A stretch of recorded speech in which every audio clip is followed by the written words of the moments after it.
I guess really the only thing to do here is go Atlantis.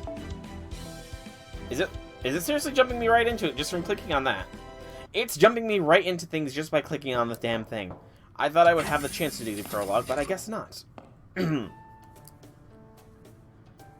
minutes, eat it, and run to class. You only have 5-minute lunch break? That seems like quite the short lunch break. Good morning, Senpai. Is your formal dress all ready to go?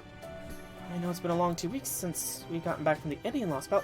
Wait, it's only been 2 weeks?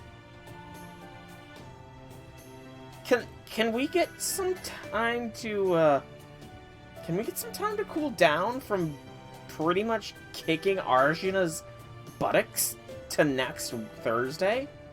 2 weeks is not a lot of cooldown time, damn it. Today, they're finally supposed to finish making modifications to the Shadow Border and complete construction on the new Nautilus that the Shadow Border has at its core. I can't wait to see what it looks like once they let us back into the dock at 9 AM. I remember Captain was very particular about having us, quote, wake up at the crack of dawn and remain on standby until further notice. Which just makes me that much more curious. Chained to a toilet. Testing. Everything good with this mic? Hey guys, can you hear me? Are my dulcet tones carrying you clearly to your waiting ears? Talman, Kawada, Octavia, Chin, Cayenne, Elron, Marcus, Munier, Director Gordov, Mash, and last but not least, Sol. So, I'm guessing these are the 8 that survived? I'm guessing those are the 8 that survived, the Purge of Chaldea. As the 11 staff members of Novum Chaldea, your patience has been much appreciated. Now come on down to the dock and meet our brand new ship. That's right, it's time for the launch ceremony for Captain Nemo's Nautilus. I'm sure you could probably find it somewhere, Wobbuffet. I'm sure you could probably find it somewhere. It would honestly not surprise me. Benny seems to be a fairly popular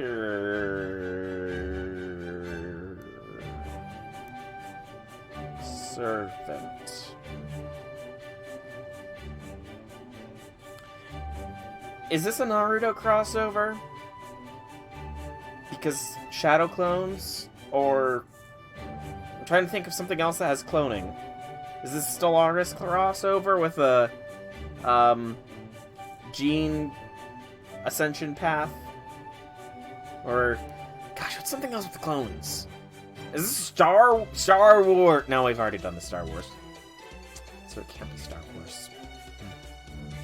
What am I doing a giveaway next? That I'm not sure of at the moment, Wobbuffet. Like I said, I'm trying to get into the radiology program at a local college, so right now funds are kind of tied down to if I do get in, I need to make sure I've got the funds steady to go, you know. So giveaways right now are a bit tentative, I'll say. We're so lucky we got to put the Nautilus together in a secret underground dock like this. Congratulations, guys. We deserve it. I can't wait until we can set sail. Congratulations to you too, Sol and Mash. You guys are going to be there for tomorrow's test voyage too, right? Oh man, it's going to be so much fun. I wonder if we can still fire torpedoes in the Void Sea. Master, do you know why there are so many Nemos here? You know what? Why am I so surprised? There is a bunch of Nemos, isn't there? I completely forgot that there's been mentions of multiple Nemos before. But the artwork is much different from the standard Nemo. Much different. Yeah, that's definitely a different Nemo. Hey, who said you could leave your posts? You're making a mockery of the launch ceremony, damn it. Marines, line up. Look out, guys. The captain's all mad. Come on, let's all line up.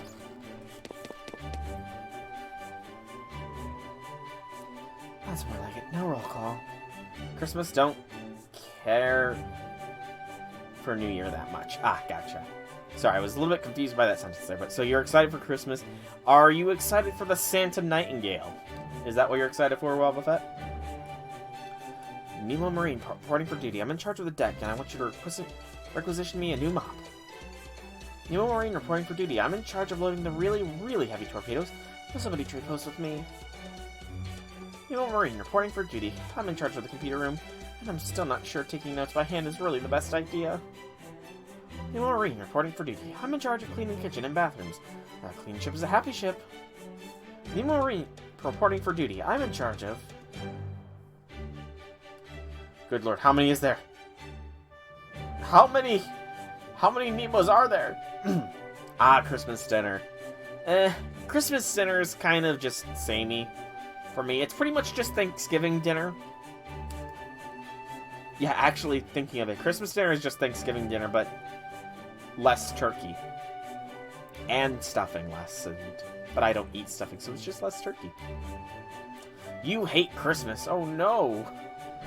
Why do you hate Christmas, J6? What happened? Whoa. Oh, that's enough, damn it. I was a bit overwhelmed with all the new information, even before the parade of identical faces. What is this meeting? What is the meaning of this, Captain? Since when do you have so many damn subordinates? As I salute the skiing of fluvial sculpting, light swims upstream, guard off. The Marines are clones, or instances of me, who specialize in different operations. Having a large enough crew is an essential part of any voyage. Completely understandable, J6. That is a completely understandable reason. I need to take a drink real quick. And, yeah, just type it in and I can Google it for you, Wobbuffet. Yeah, fully understandable, man. Fully understandable. Take the time to mourn, man. You deserve it. Everybody deserves mourning time. Either or, Wobbuffet, either or. I didn't make the Marines for you guys. I made them solely to help with the ship, and this ship is where they'll stay. You could say they're animated metaphors for my mental support structure. They're fully autonomous possible alternate versions of me. Thank you, Captain. I'll take it from here. You have many talents, but explaining things is clearly not one of them. So, he's 100 Faces Song, essentially. You see, the ability Captain is using to make these clones belongs to neither Nemo, the heroic spirit, nor to Train, the divine spirit. Those of us at the Atlas Institute use tech called memory partition as our basic thought processes. So I gave Captain the ability to use it when I formed a contract with him. Essentially, it lets you, partition your brain so that you can have multiple cells processing different things simultaneously. So parallel processing, essentially. Okay. I kind of wish I could do parallel processing because that is a very interesting concept. Like, the concept of parallel processing is so freaking fascinating. I wish I could pull something off like that. In Captain's case, that resulted in him gaining the ability to create multiple physical selves that all act with complete autonomy. In other words, all the work pertaining to running a ship that Captain Nemo has been doing by himself to date. Or perhaps more accurately, all the work he's been wishing to do was thus unguarded curiosity to lack personality. It is now being carried out by all those other Nemos thanks to the evolution he independently achieved. Interesting. That is quite the bounty. That is quite the bounty indeed. I recognize none of it. Pork is good. I will agree with you there. Pork is quite delicious.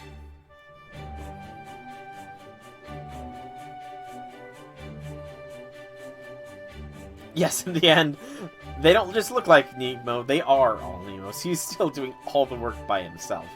But you know, it's just him and his however many identical friends, you know? He's something. Let's just go with that. It also says a lot about his mental state that the other versions of him are so much more animated, I suppose. That's probably the best way to describe them, is more animated, I'd say. Oh, yes, sir. Though, of course, we all have to do whatever the captain tells us to. There's gonna be lots and lots of Nemos working on the board of the Nautilus, then. Fourth best. So, Benny first. So, I'm guessing for you, Wobbuffet, Benny is the first, Cha-Cha is the second, and Adelante third, I think? That would be your order, I'm guessing? And yes, if we go by pattern, it will likely be foreigner. That's a lot of ham. So, shoot me because I'm wrong, but, I don't like ham, though I do like pork, but I don't like ham. I don't know why. I know it's the same thing, just in a different form, but it's the same thing with spaghetti sauce. I don't like spaghetti sauce, but I like hamburger. And Destructive's just talking with regards to the, hating of your teacher there, Wobbuffet. That's what Destructive's on. Well, then Marines will change depending on the circumstances. Also, the Marines aren't the only other Nemos in my Nemo series. I'll introduce you to them properly when the time is right. For now, there's a Nemo professor whose job is to analyze situations, come up with plans, and conduct scientific research. Next, there's the Nemo Baker, who the cook who's in charge of preparing everyone's meals. All these roles are important too, of course. But hers stand out in particular.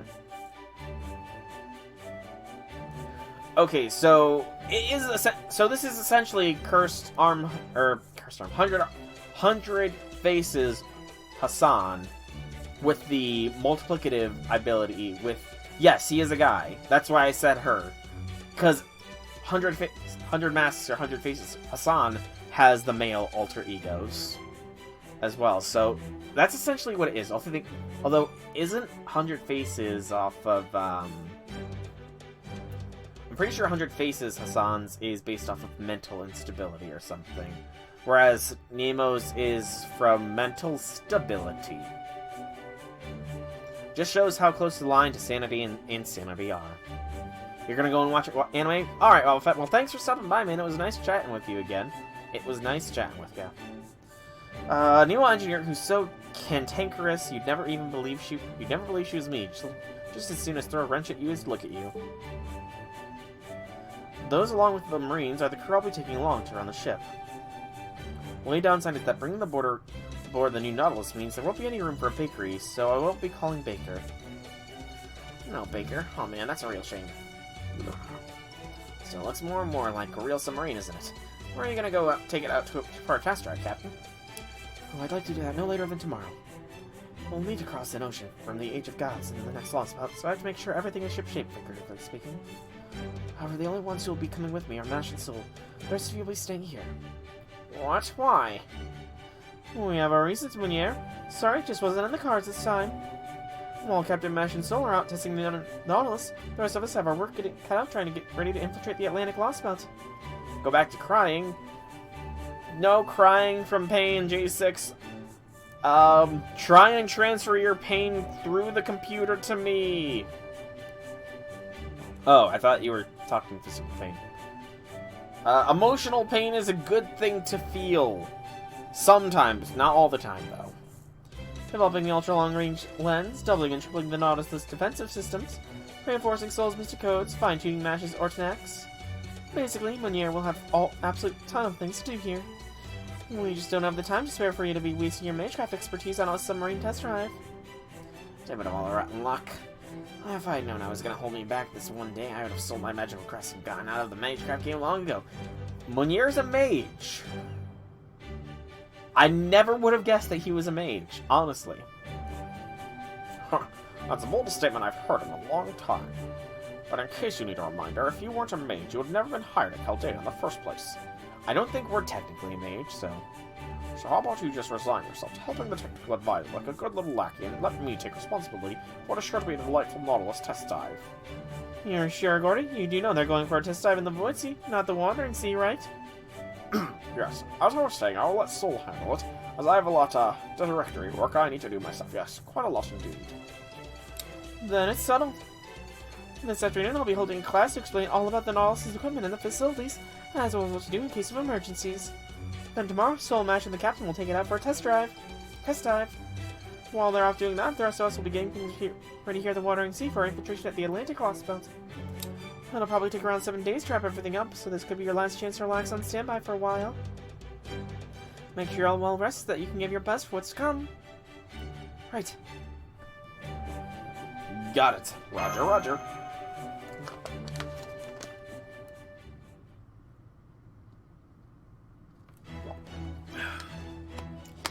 Intro 5-2. Still part of the prologue. Okay. I feel like I'm going to be streaming Atlantis for the next week and a half at this rate. Oh, I have no idea actually how long Atlantis is, honestly. I mean, I guess it's at longest yet. Gosh, I don't even remember how long, I want to say the first Lostbelt was the longest with the 20s, so if this is another 20s... 2 hours to finish the prologue! Please tell me you're joking. 36, please tell me you're joking. Also, that is indeed a smile that needs protected. My journey is drawing to an end. It won't be long now before I arrive at my destination in southern Nevada. Not that it'll change anything once I get there. I certainly won't be getting a reward for my trouble. Nor do I have a home to return to, or enough fuel to get me there even if I did. The only point this journey ever had was to get me where I was going.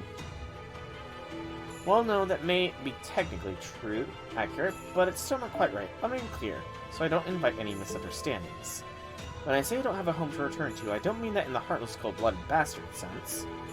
My home may be gone now, but I still remember it clearly, and as long as I have those memories, I'll never feel the pain of its loss. Took you 3 hours because you were distracted with chat. Gotcha. See, since I was born, I've had the ability, for better or worse, to recall anything I've ever seen in perfectly detail. So eidetic memory. Okay, that's pretty cool. It's called hyperthysmia, though it's more commonly known as superior autobiographical memory. I'm pretty sure eidetic memory is what it's more commonly known as. Whoever's talking. My friends considered it a disability and sympathize with the drawbacks, but the scientists considered it a gift. There is some drawbacks, I suppose, to that. To never forgetting a single thing you saw. There is indeed some drawbacks to that. But I would say the benefits definitely outweigh the drawbacks in most instances. It drove me insane when I was a kid. At some points it caused me to hate cities and people in general. When I grew up, I left the city behind and started living a much quieter life in a village near the mountains. As a result, I've only spent about a third of my life in busy urban areas, so I'm not really overburdened with memories of those places. Still, my memories are just as clear now as they ever were. I can see the friends I used to hang out with smiling and laughing as if they were right here with me. Of course, that includes the beautiful scenery and the stars that used to twinkle bright all across the nighttime sky. Maybe that's why I couldn't shake my doubts about why this happened the way it did. Something just seemed off. I don't mean the Earth's surface being bleached white.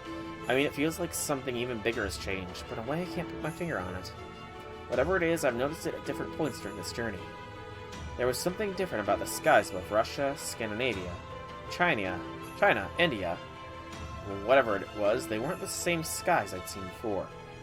So, whoever we're following has traveled across the Earth, but it's still bleached.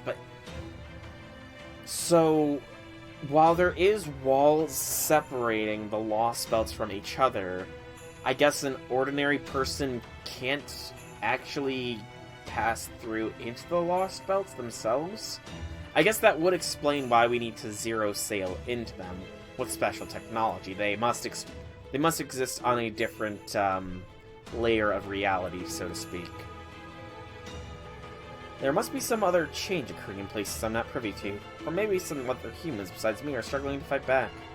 Maybe they're doing their best to retake this world, this planet, this universe for humanity, even as I speak. Unfortunately, as intriguing as that possibility is, those places are much too far away for me to make a detour, and I have precious little time left as it is. I ran out of food yesterday, and my bike's not going to last much longer either. Again, once I reach my destination, my journey is over. It would be nice if whoever's causing these changes taking place around the world were to stop by the States. But I doubt anyone who's lost as hard as me and the rest of humanity have anything close to that kind of good luck left. Poor mysterious man. Oh, wow! It's not bleached white! What a strange feeling. Even if this is the end for me, in multiple senses, it still feels good to achieve the goal I set for myself. Why did humanity die out? Why did these alien invaders show up? Why did they conquer us by bleaching the Earth white? My heart is racing at the prospect of possibly uncovering the answers to these and all the other mysteries. I've arrived at the U.S. Air Force Base once known as Area 51. It's the one place, the only part of the texture on the entire planet that managed to evade the bleaching. That's very odd. Area 51 avoided being completely wiped out. Interesting. The sheer secrecy surrounding this place led to all sorts of rumors about high-tech experiments and training being conducted here, but you'd never have known that looking at it now. Not only are there no survivors here, there's not so much as a single piece of cutting-edge equipment. Any seaplanes and armored tanks that may have been here before are long gone. And since there's no power, I doubt I'll be able to stock up on food or water either. On the plus side, the buildings are mostly untouched, so at least I shouldn't have to go sifting through the rubble. Storm? I can't believe it. Rain clouds cropped up here out of nowhere. I guess it means it still rains in the last area on Earth that hasn't been bleached away. Well, that means water, so you can survive a little longer. I pushed my excitement down to keep it from getting the better of me and began carefully making my way through the base. You know, if even a microcosm is still around, there is bound to be some wildlife. The rain clouds that cropped up in the skies overhead stuck around the whole time I was there. I learned several things from my expedition into the inside of the base, far completely cut off from the outside world. I wish I could offer my own personal insights on what I found, but since I'm running low on both time and energy, I'll have to just stick to the facts. This base did in fact contain an alien life form. 2018 Subject E relocation. 2018 Subject E examination. According to the documents I found, this subject had flown to New Mexico in the year 2018. The craft it had been piloting either burned up when it entered the Earth's atmosphere, or was possibly destroyed by the subject itself, according to a handwritten note, leaving the subject completely exposed upon its discovery. The injury sustained during its emergency landing had left it critically wounded and near death.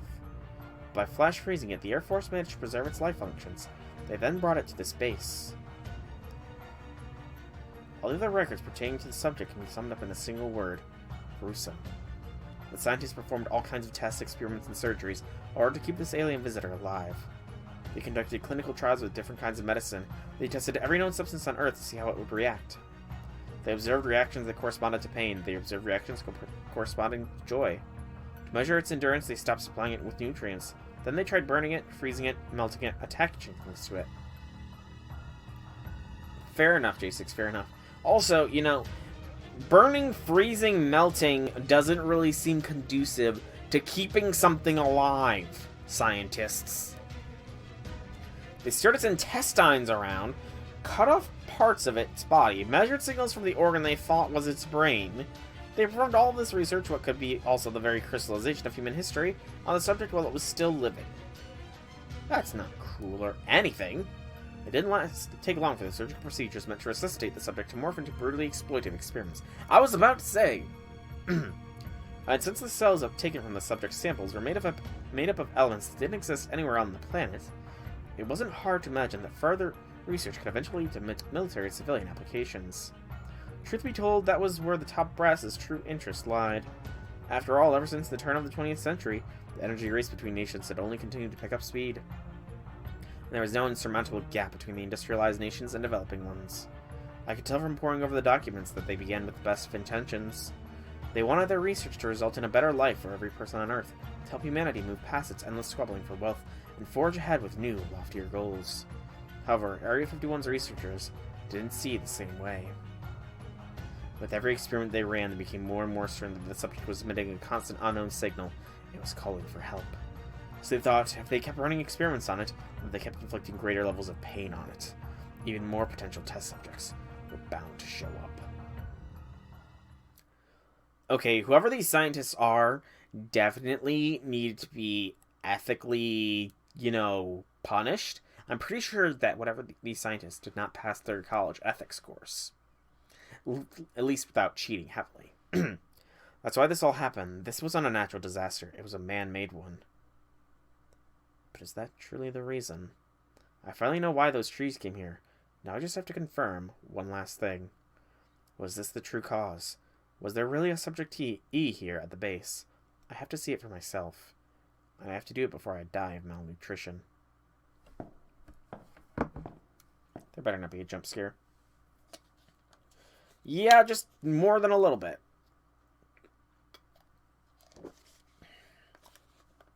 It's not even a road to hell is paved with good intentions sort of thing like they started out with. They went off the road to hell paved with good intentions to just the road to hell with no good intentions. Took me several days to discover that door. Although, I'm not doing anything like that, but that does bear an interesting, somewhat philosophical question of, with regards to aliens, if an extraterrestrial life form did crash and was injured, how do we know that our medical treatments aren't actually inflicting further pain on it, What if we do stuff to it, it eventually recovers, and then it reveals that some of the things that we were doing are, like, the worst things that we could do imaginable for it? Is that ethically sound? Like, where would the ethics land in that sort of situation where if you're doing things with good intentions, but it's unintentionally harming said thing, I kind of wonder where that would fall. Because that is an interesting thought, Because, I don't know. I kind of would like to believe that we're not alone out there and all that stuff. While God did create humanity and everything, life does find a way, so who knows what else is out there, and who knows what else God has created. After all, it took 7 days for us, so who knows what else. But that's more theological philosophy rather than just straight philosophy questions, I guess. Plus, I don't think there's anything in the Bible that says that aliens don't exist. At least I don't remember there being anything. Although was such a concept even a thing back in the day? I don't know. Took me several days to discover that door. Reference room, a secret area that had been built even further underneath the base's underground structure. I managed to open the door and make my way inside the sealed-off passageway. I can already tell there's something here. This is it. This is where I'll find the answers I've been seeking.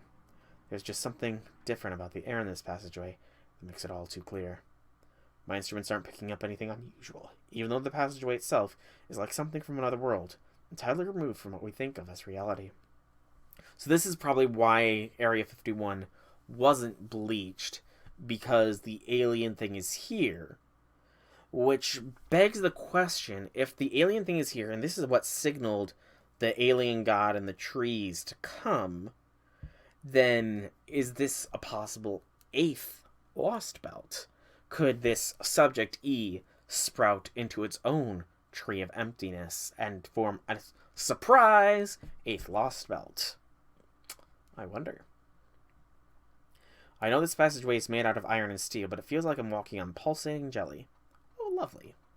I make my way across this simultaneously hard, soft, warm, cold floor, one step at a time. Okay, so those kind of opposites don't really truly contradict each other, Hard and soft at the same time, I could definitely feel that sensation. Hot and cold at the same time, I could also feel that sensation as well. So those aren't too alien. My body temperature is dropping like a stone. I can barely breathe. My consciousness is hanging by a thread. I can't even remember how many days it's been since I last had something to eat or drink. Soon I won't even have enough energy left to talk into this recorder. But I can't stop now. I have to find the answers before I die. Answers that I'm sure lie just beyond this passage. Okay, this is like something out of a freaking horror game. With the doors just creaking open.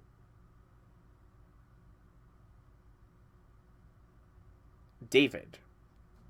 Oh. The only sound that escaped my lips was a quiet gasp of shock. It was the most retro room I could have imagined. If I hadn't known better, I would have never thought that I was located in the middle of one of the most high-tech bases on Earth. And yet, there it was atop the exam table, a bizarre thing that resembled nothing so much as a dead tree.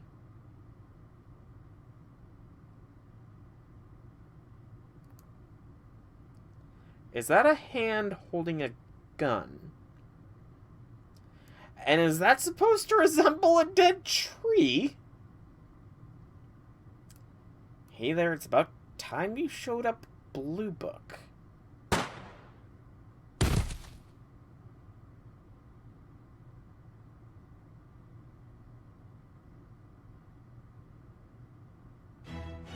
Goodbye, David.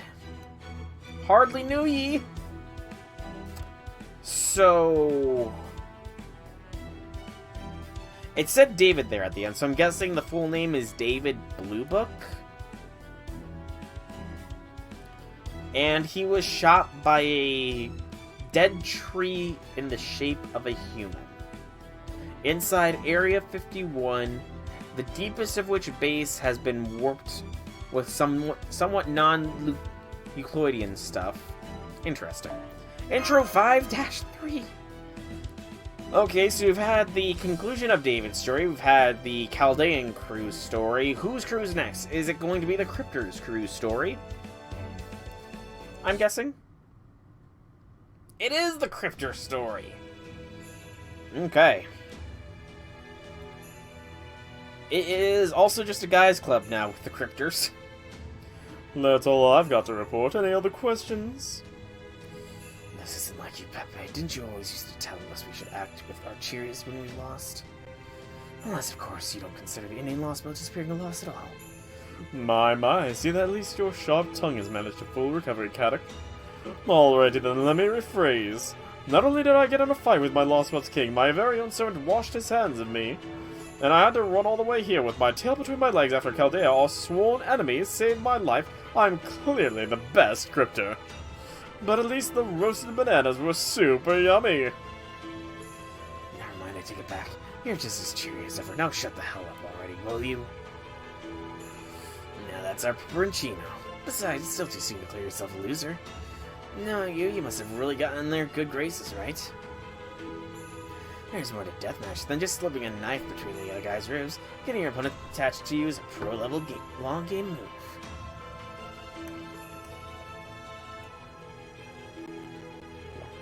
I agree with that sentiment. Screw you, Beryl. It's the way things are going. I'm betting their next destination will be their last, right? Am I right? Oh yes, this next one will settle things once and for all. They won't be going to your Lostbelt.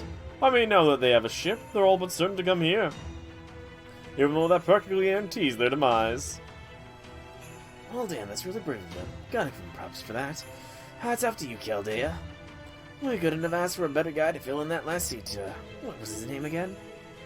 No, who cares? Like it makes any difference to me. Any point is, this next drink's to you, Master What's-His-Face. You must be feeling real good about yourself now that you've strangled 4 innocent Lostbelts in their proverbial cradles.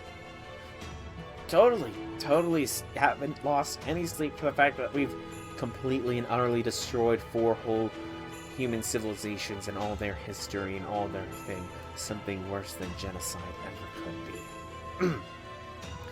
I can't be certain the Chaldeans will come to that line of Lostbelt yet. Who knows where they'll end up gunning for you next, Beryl. So you've got time to be making shitty tasteless analogies. Maybe we should spend it getting ready for them. Well, you're serious, Caddock?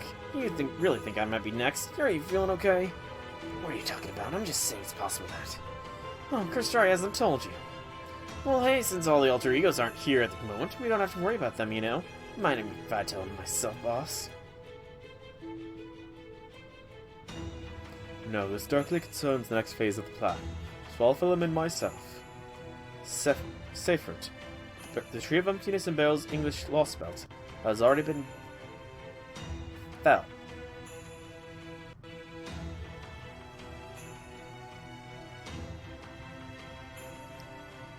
Seyfert, the Tree of Emptiness in Beryl's Lostbelt has already been... What?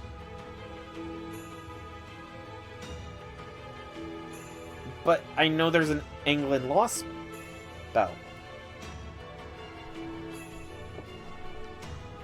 How can there be a Lostbelt without a tree?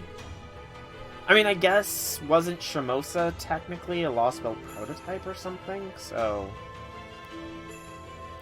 I secretly asked Bell to see to it that the English Lostbelt would go away on its own accord. It's already been found, then you're saying the English Lostbelt doesn't exist anymore. Nope, it ought to fall apart and disappear real soon now. For the record, you have no idea how hard it was to pull that off. The English Lostbelt, or the British Lostbelt as they like to put it. There's like 1,000 phantasmal beasts for every one of the few humans that you could easily find yourself in a whole different world with completely different rules if you just go a little way down the path. It's a hellish wonderland, coming from me, a guy who was raised in the UK. That's saying something. So it was an easy sweet talking them to cutting down the Tree of Emptiness themselves. And their probably cursing my name to hell and gone for tricking them right about now, not that it's got to do them any good. Is that true? Because unless my eyes are playing tricks on me, I'm pretty sure I can still see a wall of light up around the English Lostbelt. Infinity's playing Genshin? Hey, Infinity's on! Lots of dark stuff going on there. Certainly seems to be so, if it still somehow exists without a tree. Yes, I've seen it too, but even so, that your English Tree of Emptiness is most assuredly gone. Once the Tree of Emptiness grows tall enough to reach the stratosphere, its branches start to interfere with one another, resulting in a kind of network. But we haven't seen a single signal from Seyfert for a few days now. I doubt it will be long before that accursed wall of light in the world's end follows suit and disappears as well. Alright, the next question. Why'd you get rid of the English Lostbelt like this? I thought our Lostbelts were only supposed to fight each other once their territories made contact. It just goes to show that there are exceptions to every rule, Cat. This may be difficult for you to understand, since you have no way of knowing how deep London is. That is to say, the clock tower's abyss runs. But the English Lostbelt is the only one that cannot be allowed to remain. Nothing good could ever come from it. Not for us, and not for the foreign god. However, the foreign god knows nothing of this planet's history, and we have no way to explain. We can't even say anything to the priestess, as her rule is purely observation. Priestess! All that aside, Kadak and Pepperoncino, the fact remains that I should have told you about this, and I didn't. For that, I'm sorry. So, there's something in the British Isles, essentially, that would be a threat to the foreign god. I wonder what I don't know. No one apologizing about it at this point. I just don't like it, but at least I'm in the loop now. Excalibur. Excalibur did beat Zephyr. So, I guess it would be a counter to the foreign god, wouldn't it? So, Excalibur had some reason... So, Excalibur might have had a big part in the British Lostbelt then, I'm guessing. Maybe Excalibur grants eternal life. So maybe the wielder of Excalibur is still alive or something? Same here. Besides, I'd already figured out that Beryl was up to something. But you know, Koshtar, all that said, does that mean your Tree of Emptiness is the only one still operating? Don't be ridiculous. I never got about David's Lostbelt that leaves too. I guess. The only problem with that is I can't see anything that looks like a Tree of Emptiness anywhere around South America. So I take it that means all the branches connected to that canopy covering the sky are all from the Atlantis tree then. Good grief, I really can't get anything past you, can I, Pepe? That's correct, my Tree of Emptiness is the only one receiving the blessings of the foreign god's earth-covering canopy. What's more, my Tree of Emptiness has also grown to complete maturity. Once again from the English Lostbelt's disappearance, our plan will enter its final stage. The canopy hasn't only been absorbing the Earth's mana, it's also been soaking up all manner of cosmic rays, the kind that the Earth's magnetic field usually reflects. We will focus the entirety of that combined energy onto a single point, thereby enabling the foreign god to descend upon this planet.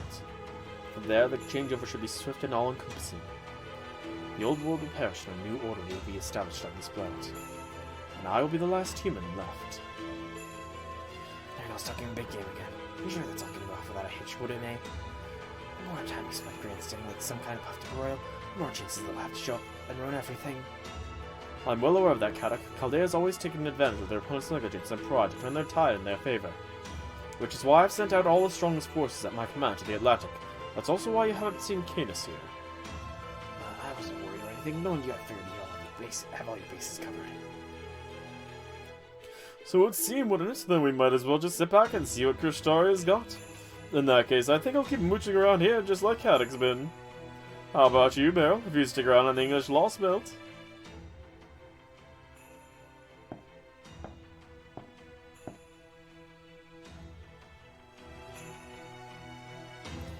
Hey, you got no god tell me if I'd stick around there, it'd just be a matter of time before they came for my head. Beryl, when did you... My, so you'd already long since blown the coop. I should have figured you knew exactly what you were doing. Right, but seriously, I was downright terrified out there. I was all like, I can't take this crazy island anymore, I'm getting out of here while I still can. Then I jumped off a cliff into the ocean and had Canis come pick me up. Oh, I got a load of this. You guys will never believe what I went through over there. See, that Lostbelt was home to a princess who knew nothing, and I do know nothing about the ways of the world. So I figured I could take advantage of her in all the sorts of ways if I got in her good graces. Okay, Beryl, you are scum. But she ended up in fairy tale land way more than I could have imagined. I mean, clingy. Even when she found I was a human spy, she didn't bat a damn eye. She just snuggled right up against me, saying things like I would follow you to the bowels of hell itself. I mean, how stupid can you get? She knew I'd ruined her whole damnation, and she didn't even care. Oh. Still scummy, Beryl. But it sounds like he might have his own yandere. Good. Good. Whoever you are, yandere. Get to the killing of Beryl part, you know. I guess. Actually, I kind of want to kill Beryl. I wonder, would a yandere bond with somebody that wants to kill one of their targets? Another weird philosophical question. How am I supposed to deal with that? That's beyond ridiculous. Take it from me, Caddock. Don't go putting moves on royalty unless you're sure you know what you're doing. Oh, that's a... Oh, damn, that's a... Oh, poor Caddock. Poor Caddock. He needs some burn lotion, man. Oh, poor Caddock. Oh, man. Beryl knew what he was saying. Piss off. Don't try bringing that big brother shit on me right now. Besides, I've never putting moves on any royalty again. Oh! So Caddock admits it. Caddock admits he had a thing for Anastasia. Good to know. Wait again, did you just say again, Caddock? Had some experiences with the royalty then, have we? Oh, I can tell this is going to be the best news I've heard in forever. Tell me everything, no spare juicy detail. Forget it, there's nothing to tell. If you don't have anything useful to say, then keep your mouth shut for once. Hey, now, you can't expect us not to care about something like this, right? I mean, it's not like romantic escapades are a regular thing for you. Come on, Pepper Geo, this calls for a change of venue. Hell, we could even get Koyana in on this. Oh, I'm so in. Right now, I don't care what costs to go some juicy secret tidbits out of Koyan. Fine, go ahead and drink yourself, silly. I'm going back to my room. Indeed it was. Katakana was a thing. Oh, come on. We're just having a bit of fun, Katak. Line up for a change. Now, how about you show me where I can find a nice place to hang around? I only just got here, but I knew this land to Lostbelt is supposed to be amazing.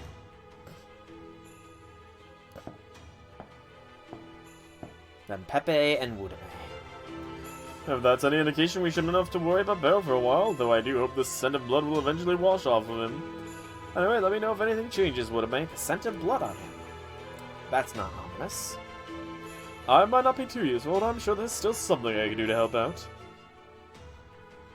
So now a Kirstaria monologue, perhaps?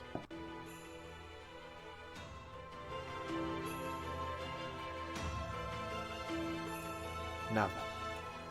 Perhaps it's time you consider sharing your own opinion before I make my final move, Priestess.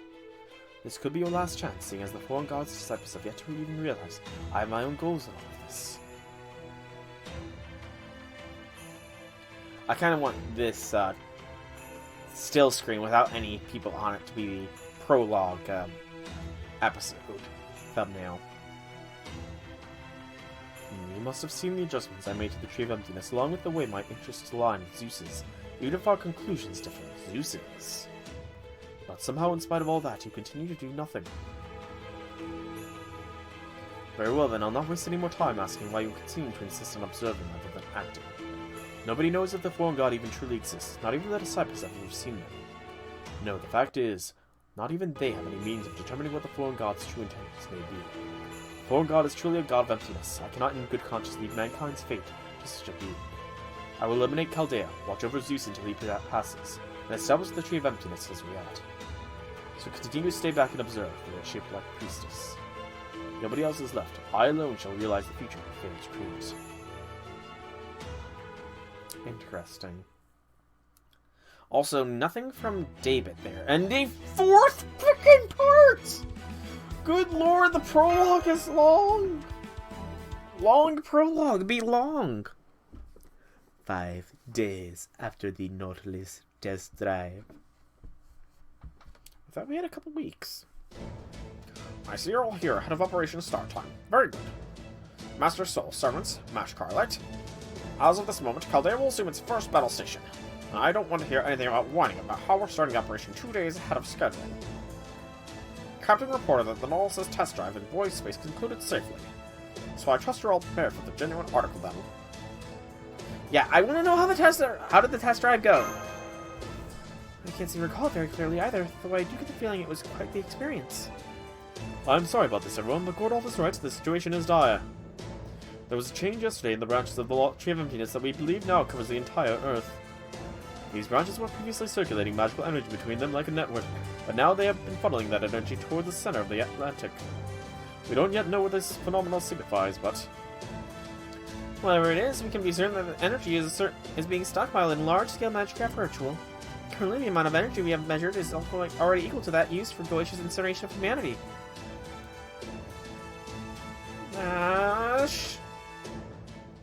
Mash, no blocking again, Mash. We need to dodge next time, okay? Mash? Say it with me, Mash. Dodge. Well, we're unable to observe the Lostbelt's interior. Trismegistus has already declared a disaster on a global scale.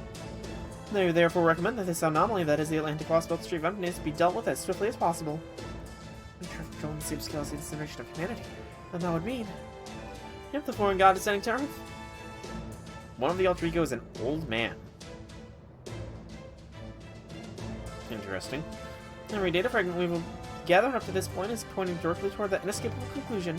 That being said, we still don't know what this foreign god is, whether they're really a god.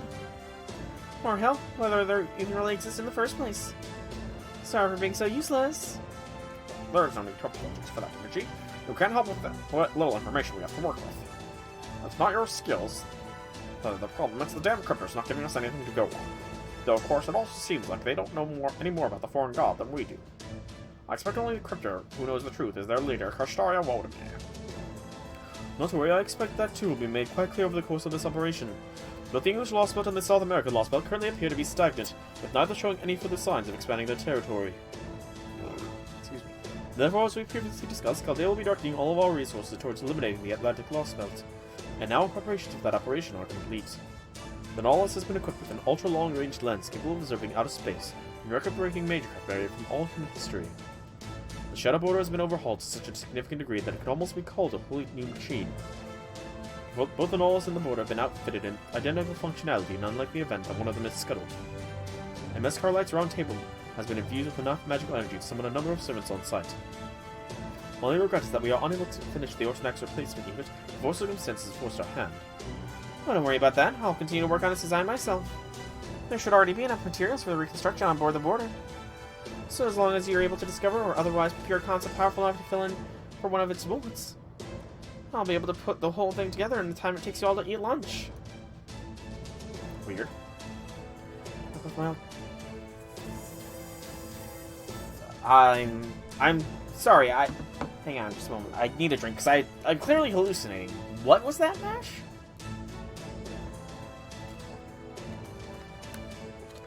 So, please say that again, Mash.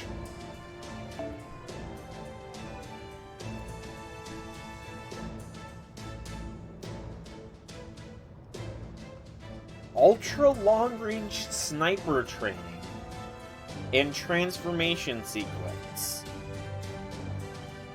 Mash, you weren't bit by a man wearing a red hat and red jacket with twin guns, were you? You tell me if you were, Mash. Please, tell me if somebody bit you like that. It needs to be deployed to give us an edge during a decisive battle. I promise I'll wield it to the best of my ability. Yeah. Information, please. Alucard. No, 2% I didn't hear any of that. Besides, we still don't know if it'll even be relevant here. Now then, as the command room's officer who will be holding down the fort in your absence, I would once again like to give my usual order for those of you on the field team. Hey, Draconic! Welcome to the stream. How be things? The situation has changed significantly.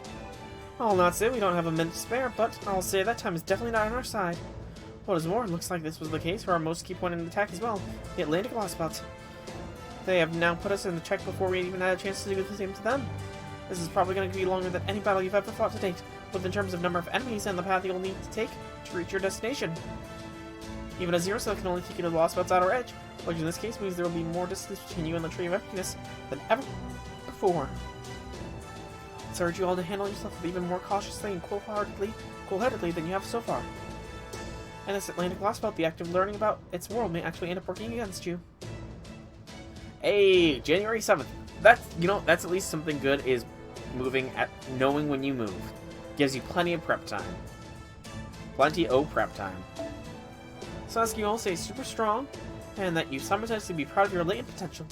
If you ever reach a point where you decide you cannot continue with the operation, feel free to come back here immediately. Now what am I saying? Now is not the time for pessimism. This is all my third process's fault. She's been insisting yesterday that this simply cannot work. Hey, nice. Congrats on that, congrats on that. I still have to make more I need to make more emotes. I really, really do. I know that the waifus are all going to be emotes. Each of them doing something adorable. But I'm not really sure what beyond that. I'm really not sure. Alright, let's all go out there and take us back to Earth. Field team, go ahead and board the boarders, starting with Master Soul. Once I've confirmed that all of your vitals are green, you're to untether the Nautilus from reality. From there, you'll execute a zero sail, and this operation will commence in earnest. Order, Lostbelt number 5. Suborder, those who cross the Sea of Stars. Make sure you all give it everything you have, and I look forward to your safe return. I kind of want to try and make an emote by myself, but I have no idea how well I'll do. Still Prologue! Good lord, how long is this Prologue?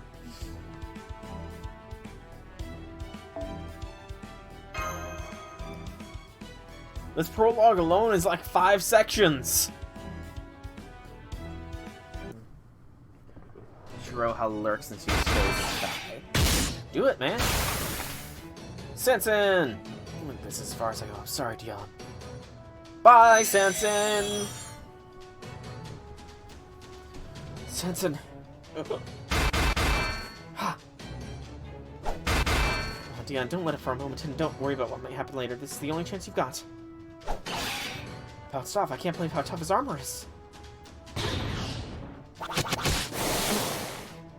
He's not using his Noble Phantasm. Noble Phantasm. Fleur de Lis. Dion, you don't have a great Noble Phantasm, just saying.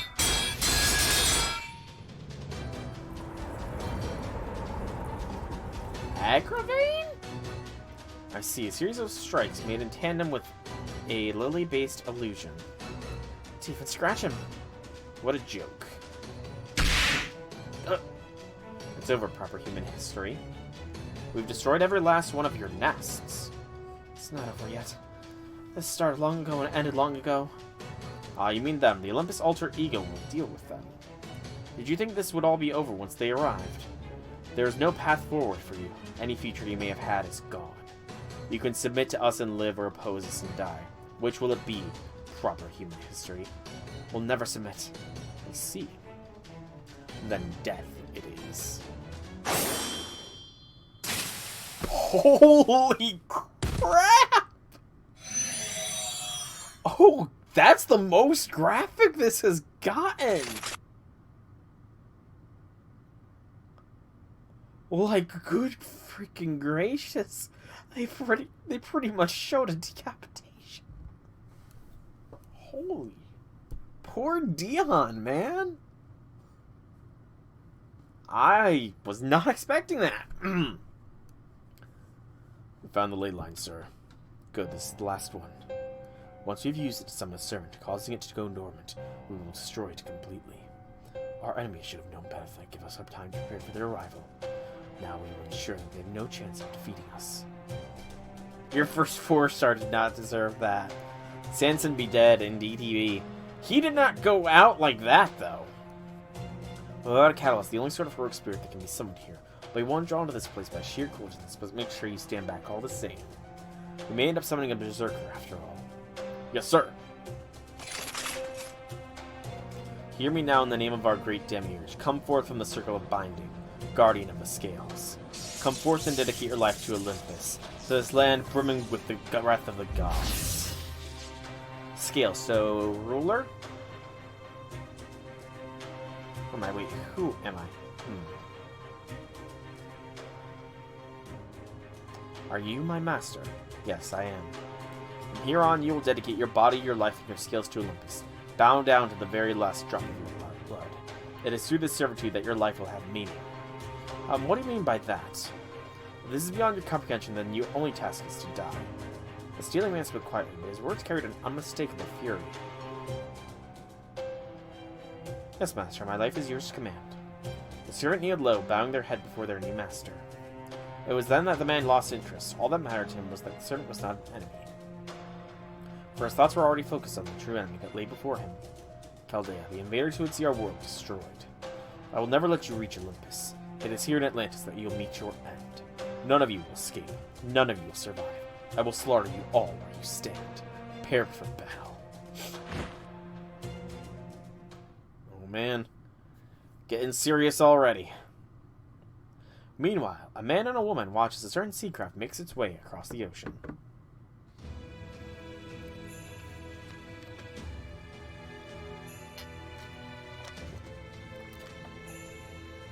Are they serious? Is that really all the fools that Chaldea brought to try and cross the sea? Hey, Musashi! They're here. Where? Oh, that must be it. What an awesome ship. Although I guess that is a little concerning. It's a beautiful ship, but it's way too small for these waters. Though it might have been too soon for them to make their move. Worst case, this battle might be over before it's even begun. I just hope they haven't let their victories over those other 4 Lostbelts go to their heads. Well, that's harsh. And here I thought I sensed you were firmly on the Master of Chaldea's side. Well, yes, I am. I can't help but go weak in the knees for soul. And that's why I'm only a little concerned for him and his team. Looks like they're bound to have yet another rough start. I find that a happy turn of events. Even now, I still cannot fathom how your mind works. So this must be the dude that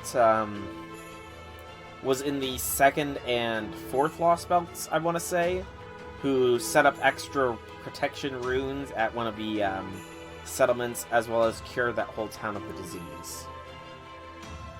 It's because of your love for dire predicaments. I swear, you're far more of a berserker than a saber. Small nod at Musashi. Well, of course I'm going to smile about this. I'm genuinely thrilled that they made it here. How about you? Did you not expect Chaldea to show up here now? Well, I hadn't ruled it out. How unfortunate that this would be the worst possible scenario for them. At last, I'll finally get to see them lose. Well, you sound happy, but you certainly don't look it. I can understand them having such a hard time in Russia. It was their first Lostbelt, after all. I can accept their pathetic showing in Scandinavia, as that too was a world too kind for its own good. I can turn a blind eye to the raucousness in China, for that world was too long without any manner of festivity. But I can see that they had a right to be so self-righteous in India, but that was a clear-cut case of good and evil. No doubt it is owing to these experiences that the Chaldeans are likely to be thinking something along the lines of, the Atlantic Lostbelt may be a threat, but there must still be a way to overcome it. But they would be wrong. There's no problem here that needs to be solved. None. This Lostbelt is already perfected and is actively moving ahead to the stage beyond primary proper human history. The Chaldeans shouldn't have come here with the intention of defeating this Lostbelt, and they especially shouldn't be trying to learn more about it. What are you trying to say? I'm saying that coming to this Lostbelt with any intention other than its complete and utter annihilation is a terrible mistake. I can only hope they realize the error of their ways before they're completely wiped out. Alternatively, well, no matter. I have my own work to do. How about you? If you like, I could take you to their ship right now. No thanks, I'm good. I'm just gonna go ahead and wait for them at the enemy's main base. Of course, that's Musashi for you. Did I misspeak? I thought it was clear as the Chaldeans are going about this now, they're all going to end up dead. Oh, I understand you. I just don't agree. Sure, they might suffer a horrific defeat and end up losing everything, but there'll still be enough of them left to fight back. So in the meantime, I'm gonna do what I'm best suited for, so that I can be ready to pass the torch to them once they finally, doggedly make their way to the goal. I see. You can also see how this is going to end up in your own way. Very well then, go on ahead to Olympus. If nothing else, the Chaldeans should make an excellent decoy. Alright, the gods can't tear their eyes away from them. So on that note, guess this is goodbye, Chaldean. If I run into you again there. You won't. This is the last time we will ever meet. My eyes see no further traces of you once we go our separate ways here. Well, at least that ought to keep things nice and simple then. Hey, do me a favor and tell them I'll be waiting for them up ahead, okay? Alright, thanks. That feels as if I would ever pass along such a message. That aside, I never would have thought she would make the trek to Olympus via consecutive drifting. Oh, she is her own racial device. I'm sorry, I started giggling there because I couldn't just help but think of Musashi in a car drifting. Unfortunately, Chaldea, the same cannot be said of the rest of you. The insurmountable iron wall that is the fleet of Olympus will rain shots down upon you like a meteor shower before you can even see them coming. And even if you somehow manage to get past that, you will then need to face the Nihilist god of the sea. Do you truly understand your position in your soul? You have no time to spare to learn about this Lostbelt. The moment you attempt to do so or to get to know its scripter, will be the moment your journey comes to an end. Your incorrigibility has helped you prevail thus far, but you cannot count on it forever. You can also apparently personally reach it. Then Aulus continues to make its way across the sea. After confronting, overcoming, and emerging triumphant against 4 Lostbelts, its crew prepares to face the 5th and most formidable of all. Dun, dun, dun. But we're still in the prologue! Oh, Lostbelt 5. Lostbelt Death A+. 12,000 BC, ancient ocean of the Dreadnaught gods, Atlantis. The day to bring down gods.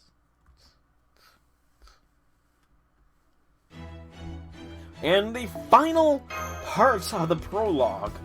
Good lord, this is a monster of one. Good lordy, lordy, lordy, lordy, lordy, lordy, lord.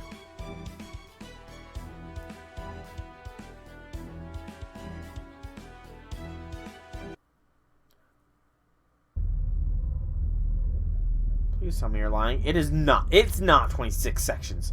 Please, J6, tell... That's a good one, J6. Funny joke. Damn,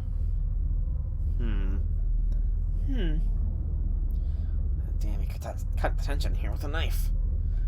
This is finally it, Master. Yep. Oh, I didn't even... Sorry, 2 blue names. Unrelenting. Welcome, welcome, welcome to the stream. Sorry. 2 blue names. My bad, Unrelenting, my bad. Welcome, welcome, welcome to the stream. Happy things, happy things. You are indeed a ninja. Like a ninja you are. But welcome. Come on, come now, what's with the long faces? Given how obviously weak and pathetic the 6th and 7th Lostbelt appear to be, this is shaping up to be our decisive battle. That's exactly it, Chubbs. Come on, this tension's just making your tighten up just as much as ours, right? Well, Munier, that's one way to put it. That right there just shows how little you actually know about the world of Magecraft, Candy Pie. I'll have you know that the tension I'm experiencing right now is nothing like all of yours. I apologize, G6. Well, I'm generally freaking out here, and I'll thank you not to lump me in with your everyday, ordinary nerves. As far as mages go, Cataclysm Lupus was the bottom of the barrel. Every aspect of the boy, from his skill to his lineage to his resolve, was truly and genuinely substandard. Ophelia Farpasalone's mystic eyes may have been menacing, but she was still just a girl with no killer instinct. Kuda Hinako was, well, her very existence may have been cheating the system, but she was never actually a mage. I would put her in the same category as any extremely dangerous wild animal. Don't say that, Gordy, because she's at Chaldea. She's hiding somewhere in Chaldea, Gordolf, and you don't want to say that. As for Peperoncino, on second thought, he's so slippery I don't even know how I would go about evaluating him, so let's just say he's the exception to the rule. My point is, Kersharia is on an entirely different level than the other Crypters. There's simply no comparison. Oh, does that mean you've met him before? Perhaps at the Mage Association? Well, please. Well, technically, I suppose we do both come from equally distinguished families, but never mind that. Listen, the clock towers where true geniuses come together. They are even mages with talents well beyond the average are considered to be strictly ordinary. As such, simply being able to stand out there marks you as someone capable of changing the very world. Kristaria Rodame has been acclaimed as one of the brightest stars in the elite aristocrats of the Bartholomew faction, as well as the Democrats of the Trambellio faction, and even the staunchest neutralists of the Melostea faction alike. But how be things, Unrelenting? How be things? Despite their differences, they all have equally high hopes that he would be the one to rebuild this world's deteriorating foundation of magecraft. They even thought he might have gone on to found the 13th Department to study at the clock tower if he hadn't decided to join Chaldea. Such a shame? Really, I had no idea Kershaw was so highly regarded in London. Neither did I. And yet you never met him yourself, huh, Gordy? Of course not. I was always just cautious about who I reached out to there, after all. And Crusharia received no enough support from all the other successors to nobility, young men who were obligated to carry on their family names. Excuse me. You see, anyone from a mage family, no matter how prestigious, would never dare disobey their father. For them, their fathers, are some of whom are genuine monsters who have been alive for hundreds of years, are the most terrifying beings in existence. Yet even in the face of the wicked old foxes from the previous era of magecraft, Crusharia was never afraid to speak his mind openly. My guess is that his confidence stemmed from the sheer superiority of the magic circuits he had, circuits that had helped him go his entire life without ever losing to anyone. Oh. So he be, strong. He always carried himself as though he were a king, as though he had been chosen by the gods. He was both confident and idealistic, yet distinctly humane despite all the cool-headedness and ruthlessness. He set the top records in all sorts of fields at the clock tower, many of which remain unbroken to this day. Well, I'm pretty sure he's probably broken in a lot of records indeed, you know? He's currently probably has the longest hair in the world, you know? He holds that record currently. Yeah, he probably holds a lot of records right now. I still remember feeling keenly aware of how talent and charisma are something you're either born with or you aren't while peering over at him from behind a convenient pillar. Yeah, I can see Double doing that. I bet he was tearing out a handkerchief at glaring at him. The director was right. Crusharia was a bona fide genius who excelled at absolutely everything. That's true. My grown-up self has memories along those fine lines too. And they're telling me that while I was definitely an unparalleled genius in every human endeavor under the sky, Crusharia was an indomitable genius when it came to magecraft. Yeah, what about David? Well, sure he is too, just of a different sort. Again, these memories belong to my previous self who interacted with Team A, so I can't fully vouch for them. But I'd say that David's the type who could make the impossible possible, while Crusaria's the type who could master anything we know could be done. So while it's not like one type is necessarily better than the other when it comes to being a leader, I'd have to say being able to put together a foolproof plan like Crypters could was the way to go. Nonetheless, the fact remains that they are both peerless geniuses. I can't say I rushed the thought of opposing either one of them. You can say that again. Maybe if we're lucky, they'll underestimate us and let their guard down. I don't think we can count on that. Crusharia always gave everything his full effort, even combat simulations. David is the protagonist shonen. He kind of is. Just from that sheer definition, David is a shonen anime protagonist. I remember it almost seemed to me like he had a real aversion, hatred almost, to selling for anything less than what he wanted. A genius who refuses to take the easy way out. Perhaps this means he was actually just a hard worker. No, I wouldn't say that. According to Caldea's records, Crusharia lived a perfectly ordinary life during his time there. If anything, Kadok worked way harder than he did. He spent dozens of hours training for every one of Crushtaria's. Oh. Anyway, that's pretty much all we have to go on, so I think that's all enough Crushtaria's speculation. We may not know exactly what we're up against, but whatever they throw at us, we'll be ready. We've used every last bit of magical energy resources we've accumulated to get to this point. Now, thanks to the Nautilus is acting as the Shadowboard's outer layer, crossing the ocean and prefer a real walk in the park. Not that even comes close to what the Nautilus can really do. I understand your disappointment, but I'm afraid the Shadowboard of safety is of paramount importance. Quite so. With the manifold bounded spells, field spells, and the new engine that lets us use magical energy to propel ourselves through water at high speeds, and there are next phantasm serving as our naval ram, we should be able to even cross bodies of magma if so inclined. Of course, the Nautilus and I have seen all and can handle anything, but we'd like to avoid damaging the ship if we can. Hello, this is Sion. I'm reading you loud and clear. I'll make sure you have as much food and drink as the border can possibly carry. This is, without exaggeration, the best we're able to do at this point. If we fail all of this going for us, I'll never be able to look you all in the eyes again. Because we'll be dead. Oh, not to worry, if we do fail, at least we won't be having a conversation with ourselves with next year's budget. The smart thing to do now is use everything we've got and let the rest sort it out itself later. I hope we can find a ley line and some more serving soon. As things stand now, we don't have nearly enough in the way of fighting forces. Come now, Gordolf, you know why this is just as well as any of us. Given the battles we fought in the other Lostbelts thus far, summoning servants on site gives us much better odds. Besides, Masters can only form temporary contracts with so many servants. I'm afraid you'll just have to keep a stiff upper lip as best you can for now. Okay, we're about to reach the storm wall. Might have been the impenetrable from the Shadow Border prior to its upgrade, but now things are different. Activated imaginary Aeronax Phantasm. Lostbelt phenomenon identified. Nail ram assimilation successful. Untethered from reality. Void space dive preparation and penetration mode. Zero sail. Unfurl.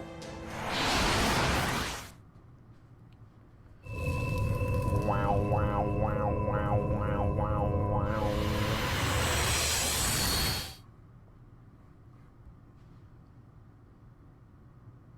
the prologue yet? Whoa, okay. Sir, the lookout just reported a faint ripple at Eastern Ford, the White Wall. Of course, it could just be an underwater earthquake. That's not, aggravating. That is a friggin' Power Ranger, man! Man, we're up against the Power Rangers? I don't know. This might be tough if we're up against the Power Rangers. Or the Beetleborgs, I suppose. It could be the Beetleborgs. Do you really think we would be seeing an oceanic earthquake now? No, this is almost certainly Chaldea. They may be arriving a little later than expected, but the plan otherwise remains the same. Assume they have succeeded at diving through Eastern Ford, and set your sights on their most likely emergence point. All hands and ships to battle positions, and hurry up with the Lamy and deployment. Yes, sir. Listen up, don't treat these foes as you would typical rogue servants. Servants who have formed a contract with the Master are stronger than you think. Do not for a moment think yourselves above them. Let down your guard and you will find yourselves hunted down, the hunted rather than the hunters. Yes, sir! Very well, then I will leave this in your hands. Understood. The enchanted production is coming along extremely well.